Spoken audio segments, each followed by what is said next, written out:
As a classroom teacher, when you have 22 students in one classroom, you can't give them the support that they need without some kind of technology tool like Piano Marvel. Piano Marvel provides that constant support. Of the students that I've gotten that had private lessons, 90% of them have preferred this setting. There's all the tools in Piano Marvel. The fact that they get to go at their own pace makes them feel like they're more relaxed with it. The practice mode helps. If there's a ledger line note that I have no clue what it is, I can search for that note using practice mode. Without Piano Marvel, I just don't think I'd be as far as I am. It keeps me on my toes. I have 2 weeks to finish a piece. I'll get the piece done in a week. I love this.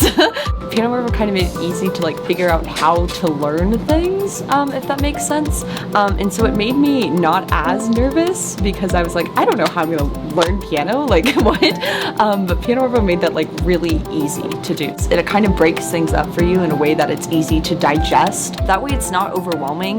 My last SASTR score was an 806, but my highest SASTR score is an 845. Thanks. I joke that it's my teaching assistant. I would highly recommend that anybody in a class setting, if you have a piano program, find a way to use Piano Marvel.